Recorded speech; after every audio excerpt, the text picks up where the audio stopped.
Fear says you're not enough. The walls are too high. The giants are too strong. The battle is too great. But fear was never the end of the story. Because when God calls, He also strengthens. Through rugged terrain, across uncertain ground, into the dark valleys of life, He gives courage to keep moving forward. When the journey feels too long, when the path ahead is unclear, when every step demands more than we think we have, God goes before us. Strength for the journey, faith for every step, courage for the calling.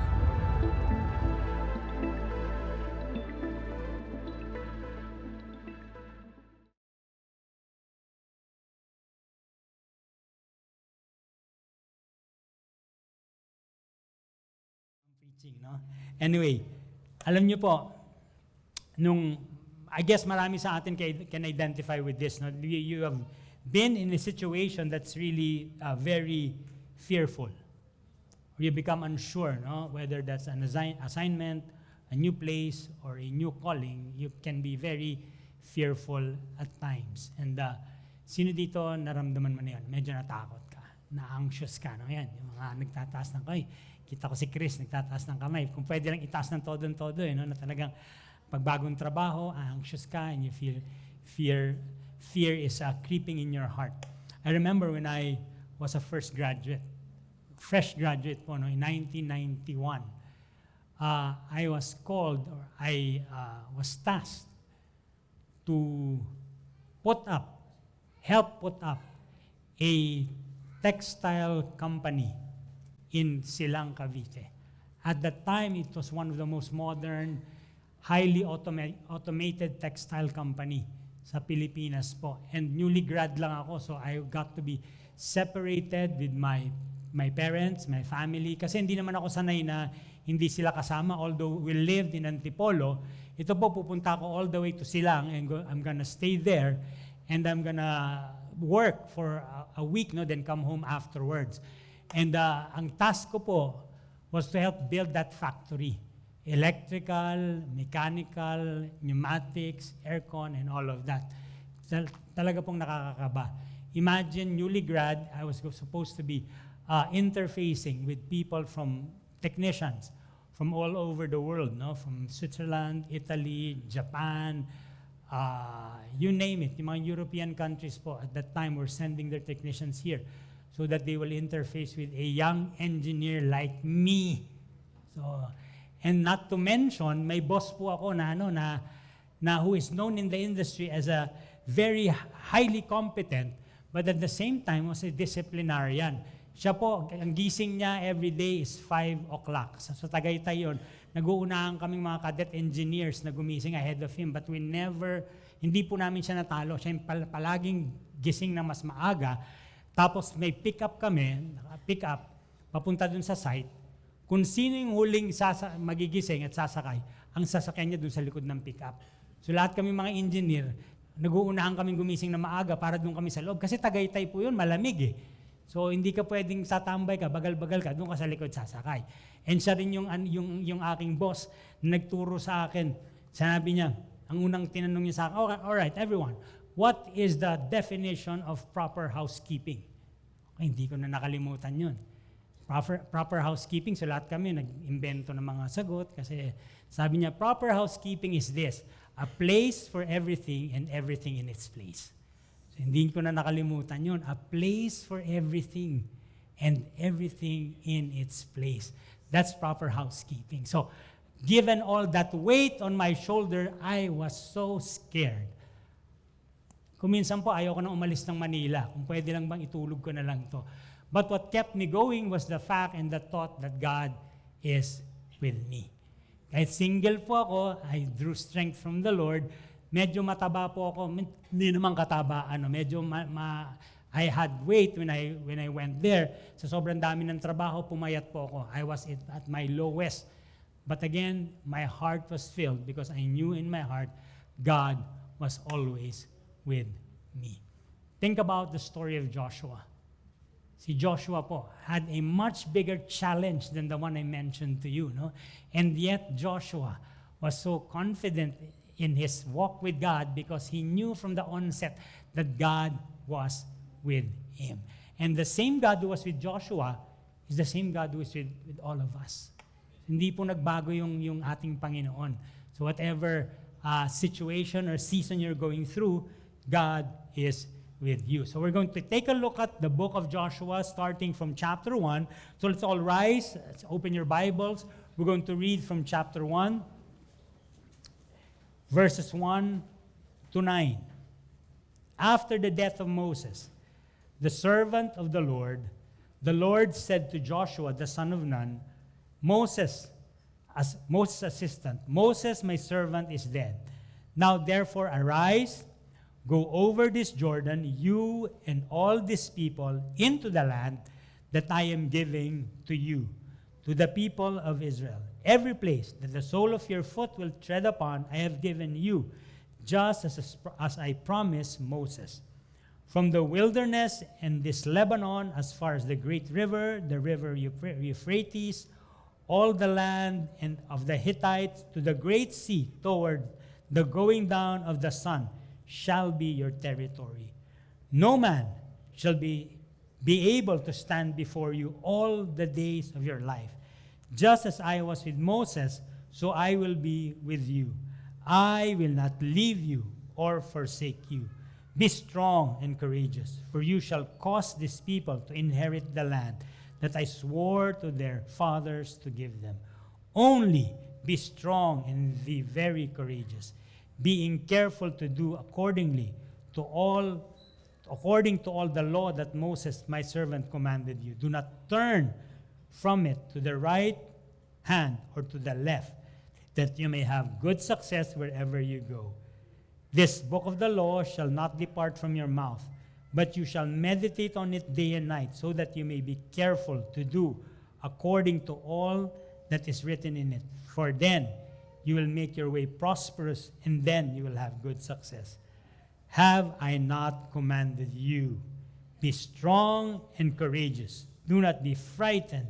Do not be dismayed, for the Lord your God is with you wherever you go.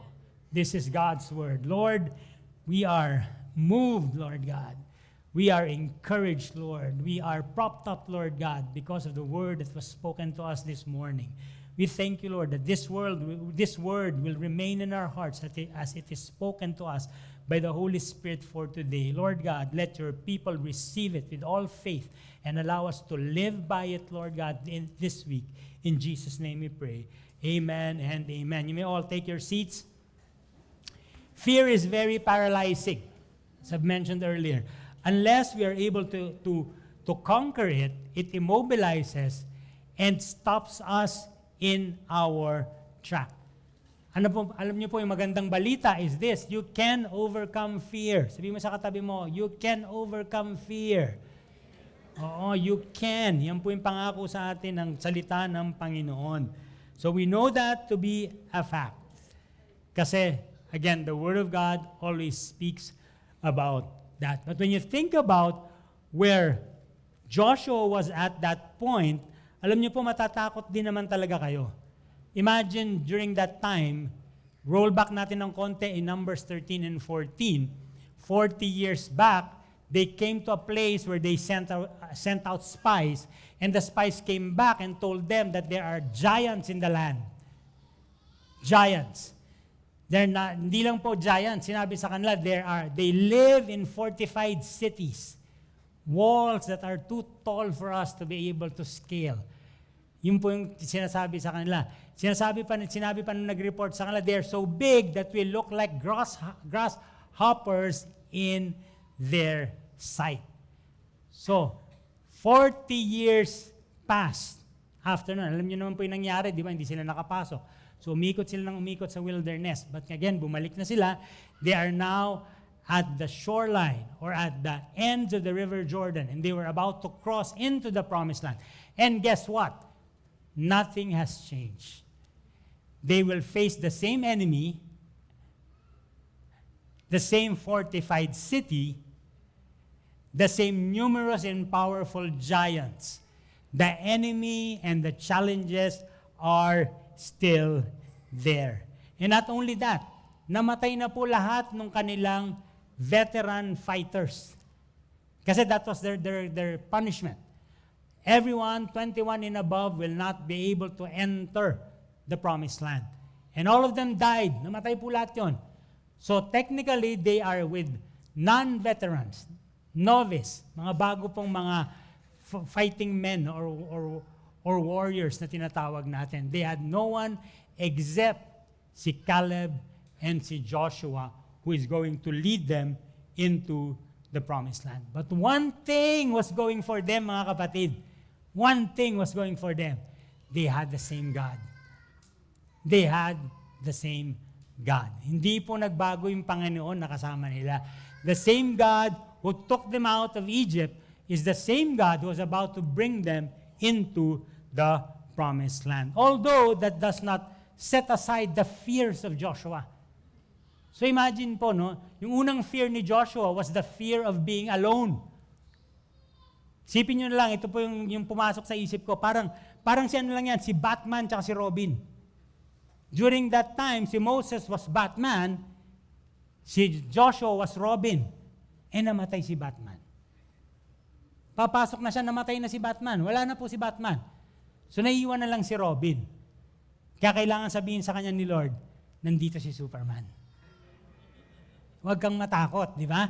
So, yung unang fear niya, he was afraid. He was probably fearful of being alone. Pangalawa, he's probably feeling inadequate. Lord, kaya ko ba to? Am I the leader that you have called? Remember, Lord, ako lang, assistant lang ako. I'm used to getting orders from Moses. And now you're telling me that I'm supposed to give orders.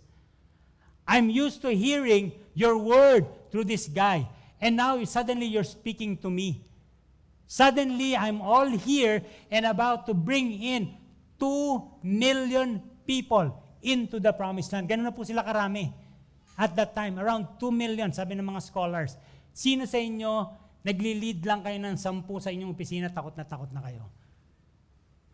Ito sinasabi sa kanya, you're going to lead 2 million of your people into the promised land. No wonder Joshua was so afraid. He was so afraid that it almost paralyzed him. Kasi sabi dun sa binasa natin, they were there, they were stopping, they were at a pause, the Lord had to call their attention. Di ba tingnan niyo po dun sa mga ating verses, no?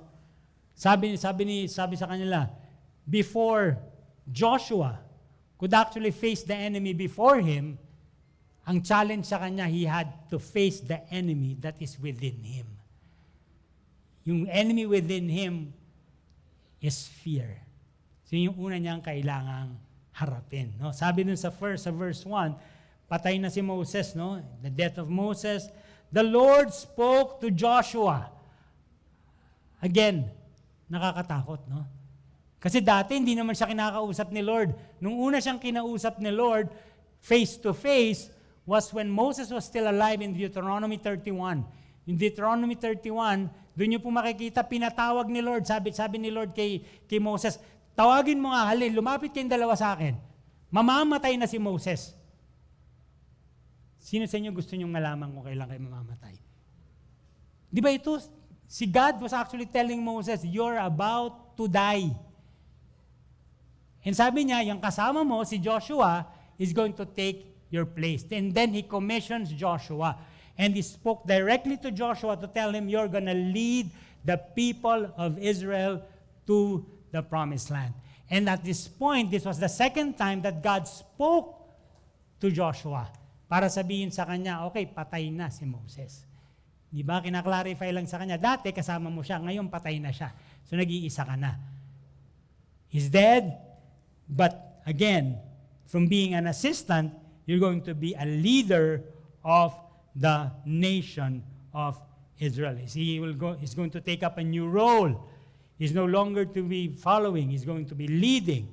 He's no longer just going to be hearing from Moses. He's going to be hearing from God. In other words, he had the big shoes to fill. Pero sabi sa kanya ni Lord, arise. Arise, go over this Jordan, you and all these people, and to the land that I'm giving you them, to the people of Israel. Tama ng pagluluksa. Ayan. Nagluksa ka na. Tama na yan.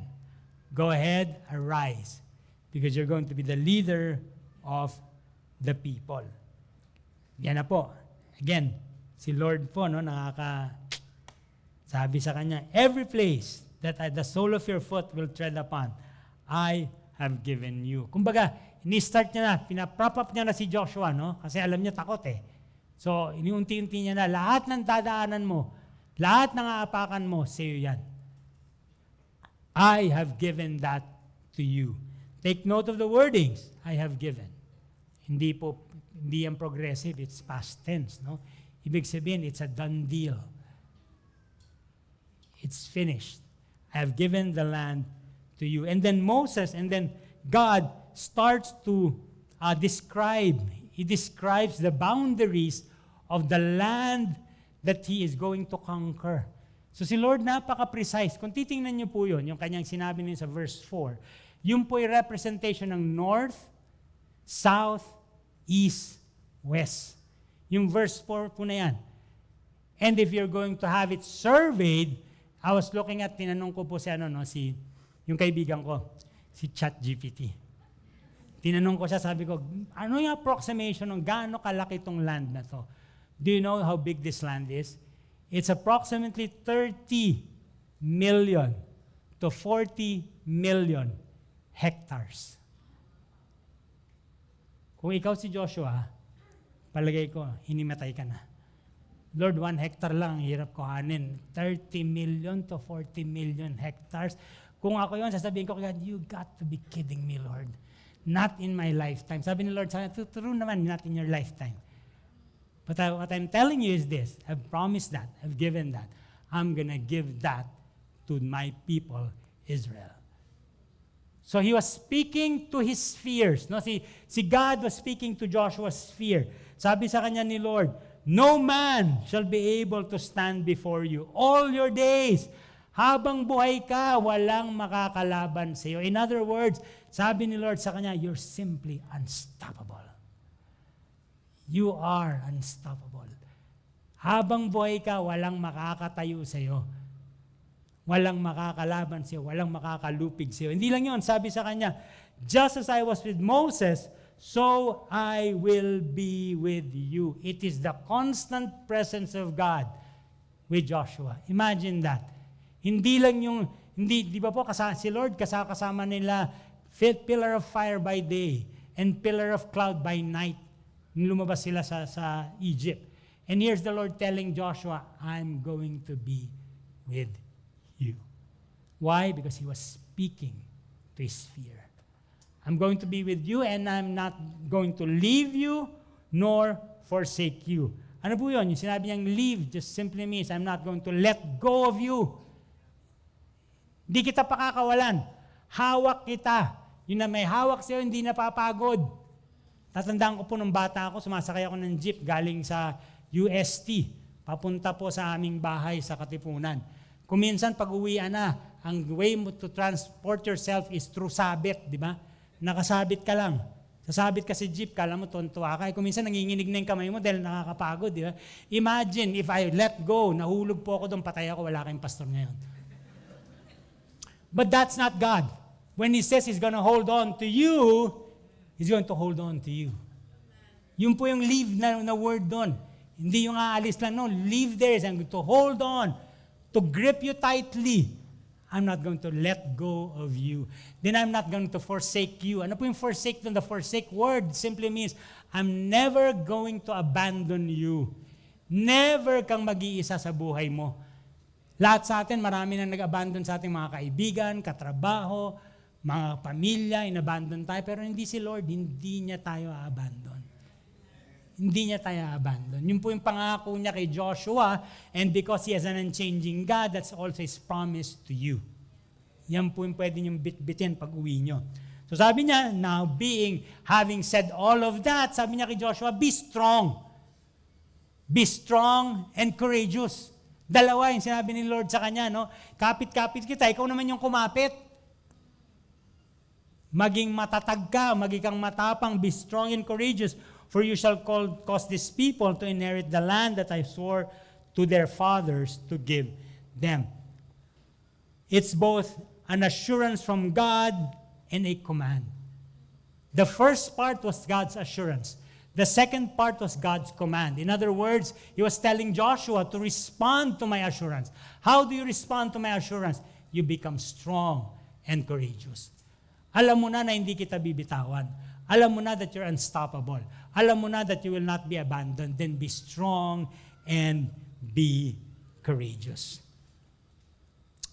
To overcome fear, the first battle you need to fight and win is the battle of the mind.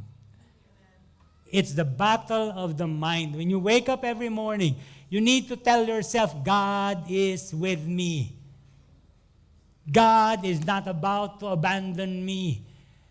God is never going to forsake me. It is the battle of the mind. Even before lumabas ka po para to fight in the external, we need to fight in the internal. Dito po muna, it's the battle of the mind that we should fight and win first. Imagine if you have the fear of being alone, the fear of failure, the fear of people, the fear of inadequacy, the fear of the past, present, and the future, the Lord is telling you He's going to be with you wherever you go. God is telling you it's time we face your fears. We, sabi ni Lord, hindi lang ikaw, tayong dalawa. It's time we face your fear. If you are a single parent, and I know there are single parents in this place, you're raising your children by yourselves. Know this, you are not alone. God is with you. If you're a student, and there are many in this place, you're about to enter into high school, or you're about to enter into college, you're about to go into a new environment, remember this, you are not alone. God is with you. If you're starting a new business, or you're raising a new business that has failed, again, God is telling you, you are not alone. I am with you.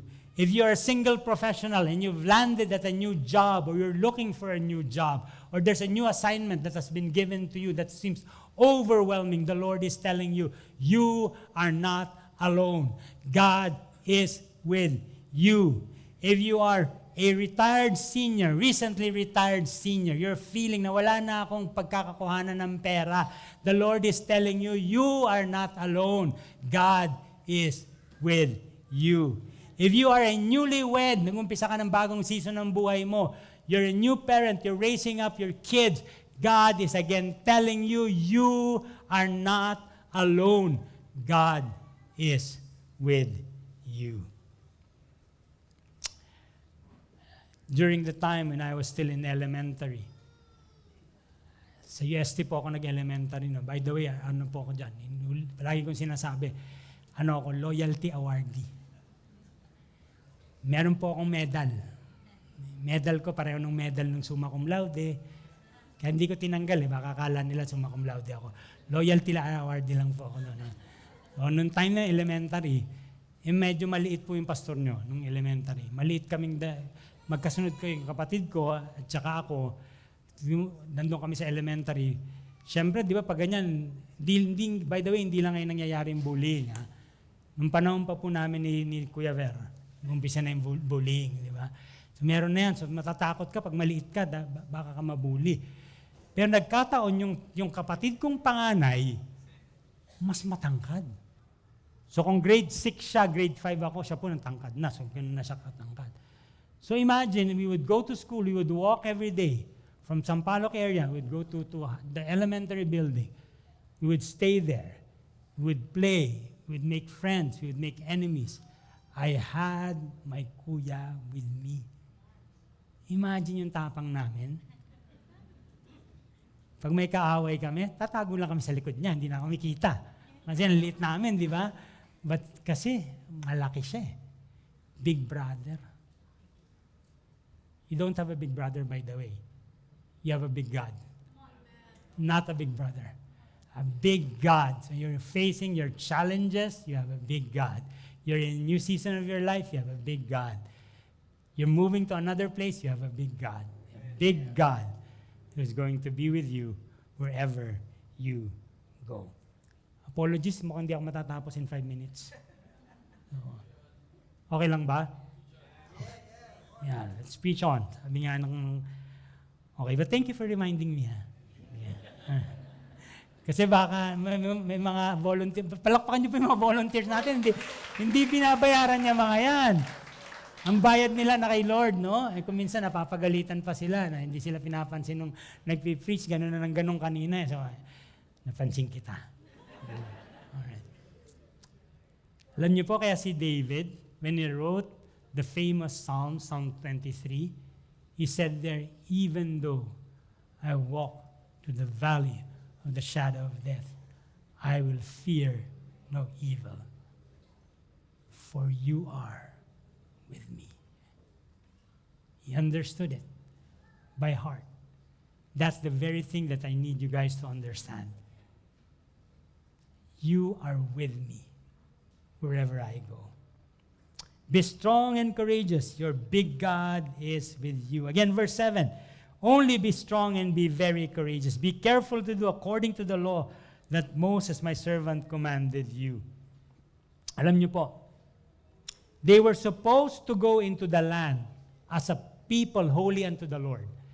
They were supposed to be a light unto the nation. Yun po yung kanilang assignment kay Lord. No? They are supposed to be an example to the nations around them.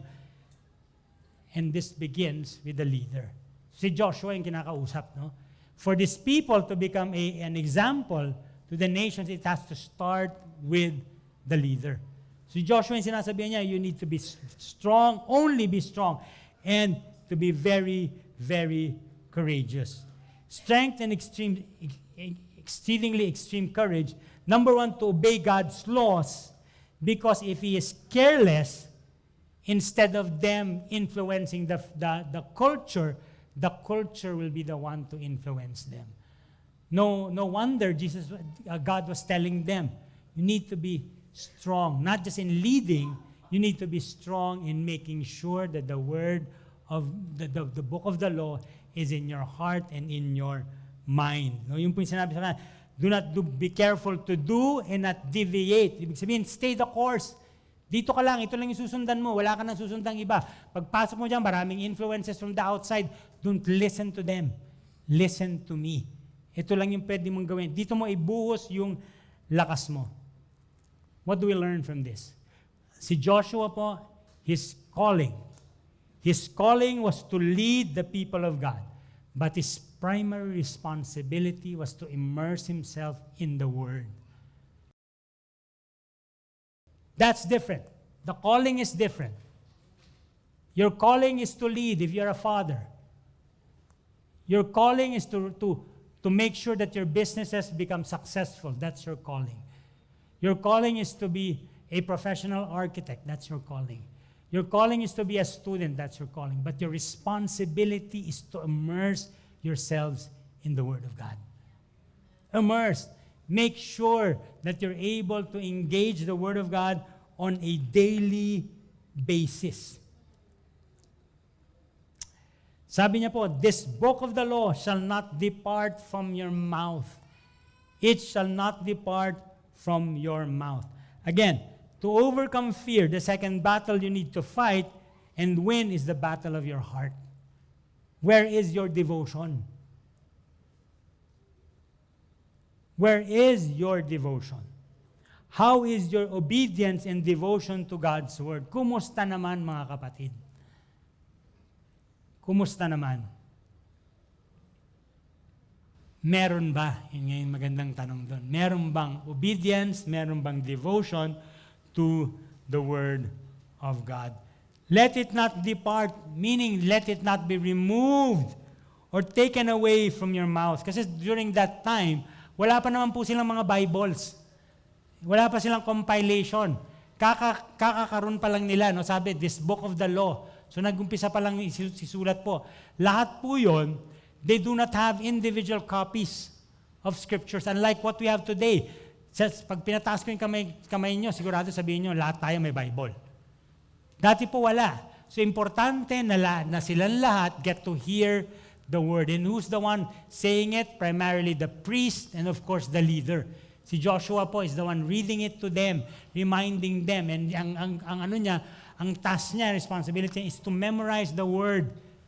To memorize it so that he will be able to speak it to the people. Ngayon din po, yan yung ating challenge. No? Are we immersing ourselves in the word? The enemy will fill your heart and mind with ungodly thinking. Tama ba? But God wants to fill your mind with His Word. So kung hindi po nyo pinupuno yung inyong ating mga utak, merong ibang nagpupuno niyan. Hindi po totoo na walang laman yung mga utak natin. Marami pong malaman yan. Yung kuminsan yung laman ng mga utak natin are ungodly thinking. Kaya nga kailangan kuminsan ma-brainwash tayo, di ba? Sino sa inyo napigilan na kayong pumunta sa church? Huwag kang pupunta dyan, mabe-brainwash kayo. Sabihin nyo sa kanya, kaya nga ako pupunta ng church, magpapabrainwash talaga ako. Madumi kasi yung utak ko. So unless you're reading the Word, hindi po malilinis yan. The enemy will keep on filling that with things that would keep you from obeying God. But if there's a devotion to the Word, God will fill it with His commands. Sabi po sa Proverbs, "My son, be attentive to my word. Incline your ear to my saying. Let them not escape your sight." Hindi lang po sa bibig, no, but the sight, meaning read them. Keep them within your heart, for they are life to those who find them, and healing to all their flesh. Life, buhay po. If you want to find life, find it in the Word. If you want to find the healing for your flesh, the Word gives healing to your flesh. Meditate. Think about this. No, meditate. Ibig sabihin, think about the meaning, the implications, the appropriate response. We need to pause when we're reading the Word. No, we need to pause. Ibig sabihin, reflect on a word, a phrase, or a concept. Tumigil ka, huwag mong basahin lang na dire-diretso. Tapos na, Lord. Alis na ako. No. Pause. That's part of meditation. Reflect on the word that was being said. This morning, I read Colossians. Continue to pray steadfastly. Be on guard with thanksgiving in your heart. So I had to pause and write down the meaning of what was being said. So pause. Then ponder. Ano yung ponder? Meaning to give full attention. Habang nagbabasa ka ng salita ni God, kuminsan kaming dalawang mag-asawa, in the morning, we have to remind one another. Kasi nag-uusap na kami, hindi pa kami nagbabasa ng word. Sabihin niya sa akin, sandali lang, nagbabasa ako. Why? Because we need to ponder and give full attention. When we're reading the Word, hindi lang po yan dadaanan mo lang talaga. You need to remove the distractions because you want to ponder and read God's Word. Then you need to respond. Of course, yun yung importante, no? Being able to respond. Constant, continuous. Do you have time for God's Word? Yan po yung challenge natin sa marami. Do you have time for God's Word? Ganda po ng salita ng Panginoon. It's meant to be enjoyed. It's meant to be delighted upon. Nakakain na ba kayo ng buko pie? Ito, hindi ako nagpo-promote, pero may nakain akong buko pie. Ang pangalan niya, My Husband's Craving. Sige, sulat niyo yun. Hindi ko kakilala yung may-ari, so huwag po kayo mag-alala. Pero binigyan lang kami nung natikman ko po yun. Di ba kung minsan pag kumain tayo, bilis, ito po talaga pag tinikman mo. Pipikit ka muna. Sarap. Sarap. Dito, sa kanto natin dito, may Nathaniels dito. Bumili na ba kayo ng buko pandan nila dyan? Yung buko pandan dyan, hindi nyo kinakain nyo na sinusubo mong sunod-sunod, di ba? Pag kinain mo siya, pipikit ka talaga, di ba? Sarap. Ganyan po pag sinabi na nagme-meditate tayo ng word ni God. Pag sinubo natin yung word ni God, talagang pumipikit ka, Lord, ang sarap. Ang sarap, Lord. Salamat, Lord. So it's meant to be enjoyed. Hindi siya meant to be eaten like a fast food, no? Pag fast food, di ba, katulad kakain ka ng champ. Munguwi mo, pipilitin mo isaksak lahat sa bibig mo, di ba? Nakapon mo na then marami ka pang gagawin. Hindi mo siya na-enjoy. Hindi ganun. When we're meditating God's Word, we're making sure that we're enjoying it, we're delighting in it. Alright, so, yan po yung gusto kong wag yung matandaan yung buko pandan tsaka buko paya. Yung word ni God to, ha? Word ni God. Wala akong makikitang magpo-post mamaya. Nasasabihin yung natandaan nyo, tanggalin nyo yun. Ang i-post nyo yung word ni God. Alright? Bakit po? Bakit natin kailangan gawin yun? Sabi nun, so that you may be careful to do. Ngayong nakapagpamuni-muni ka na, ngayong nag-enjoy ka na, nag-delight ka na, so that you will be careful to do according to all that is written. Your devotion, your delight, then you need to do. Why read and meditate? So that you may be careful to obey. Meaning, are we responding in obedience to God's Word? Hindi lang po yan dinidelight, we need to respond. Kailangan tayong mag-obey. Kailangan tayong may gawin. Sabi niya, when we do that, then you will make your way, what? Prosperous. Prosperous. You will make your way prosperous, then you will have good success. Again, if we do not read this in context, iba yung maiisip natin. Akala natin, maiisip natin, oh, gayaman ako pag nagbasa ako ng salita ni God. Oh, magkakapera ako pag nagbasa ako ng salita ni God. Yan po yung unang gustong pumasok sa isip natin, but that's not the message here. When you read the word prosperous, tingnan niyo po yung before the word prosperous, your way.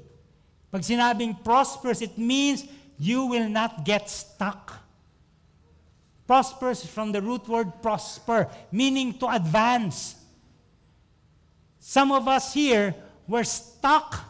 Why? Because we're not obeying the word of God. Nagtatanong ka kay Lord, Lord, bakit hindi nagbabago yung buhay ko? Bakit mukha akong stuck?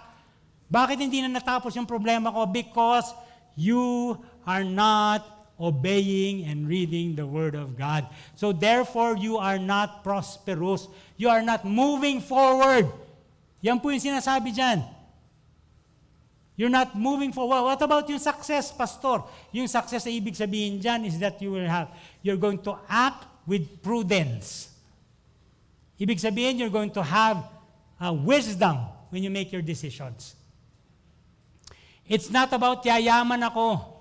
It's not about magkakapera ako sa bangko. No, you're going to move forward because you're responding to the Word of God. Obedience to God's Word moves you forward to God's destination. So kung ito yung destination para sa iyo ng Panginoon, nandito ka, the way you move forward and you prosper is to be careful to obey the Word of God para umabot ka sa destinasyon kung saan ka dadalhin ng ating Panginoon. The third and the last, konti na lang. The third and the last battle you must face are then the challenges that are before you. After God has taken care of the internal, then you can go ahead and fight the external. With God, you don't run from them, you face them head on. Kaya inulit niya po dun sa verse 9, no? Sabi niya, have I not commanded you? Hindi ko ba inutos? Hindi ko ba ni-remind? Hindi ko ba paulit-ulit sinasabi?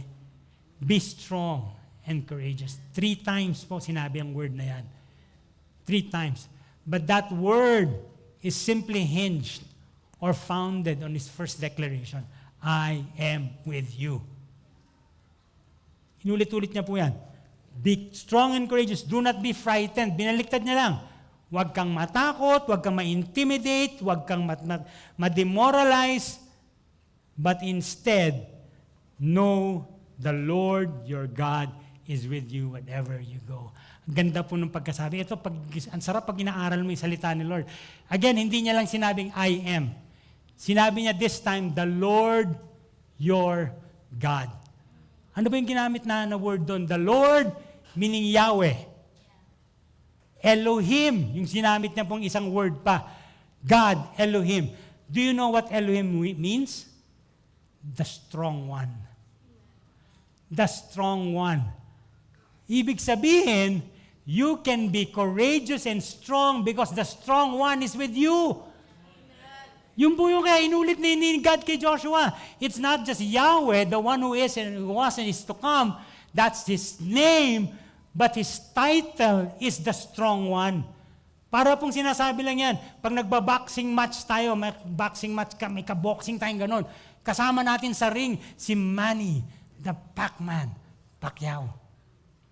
Yung po yung sinasabi sa kanya, kasama mo si God, si Yahweh, the strong one, who can be stronger than the God who is with you. Wala po. Kaya nga sinasabi, let's be strong and be very courageous. Yahweh, the strong one, is with you in all places, for always, at all times. And as we end, alam niyo po, ganda nitong itong name study. Joshua, meaning the Lord is salvation. Then Yeshua, Jesus. Jesus means the Lord saves. He is the greater Joshua. He is the Yahweh Elohim in flesh. Yan po yun, the God who became flesh and dwelt among us. He is the strong, the mighty, the courageous, the one who had perfect obedience. It's this thought that comforts me. Jesus imparts strength and courage to His people. Si Jesus po yun. Si Jesus yung nagbibigay sa atin ng lakas at tapang. The reason we can be strong and courageous is because Jesus is strong and courageous and is in us and with us. One last story. Yung mga anak ko po when they were young. At times, alam niyo naman po yung mga bata, no? Pag natutulog na sila, sobrang natatakot. Don't leave me, mommy. Don't leave me, daddy. You know what we will tell them? Saan si Julia? Nawala si Julia. Umalis, no? Sasabihin ko sa kanya, don't be scared. Jesus is in your heart. Jesus is in your heart. Alam niyo po, yan din yung message sa inyo ni Lord. We will always be children of God. And God is telling you when you're scared, don't be scared. Jesus is in your heart. I am in your heart, never to leave you nor forsake you. Therefore, like what Paul said in Ephesians 6:10, finally be strong in the Lord and in the strength of His might. Whatever task, whatever the task, whatever the trial, whatever the season, whatever the place, whatever the challenge, Jesus is in you and with you every step of the way. Be strong and courageous. Palakpakan po natin ng Panginoon. Let's all rise. We're going to sing our final song before we give you the benediction.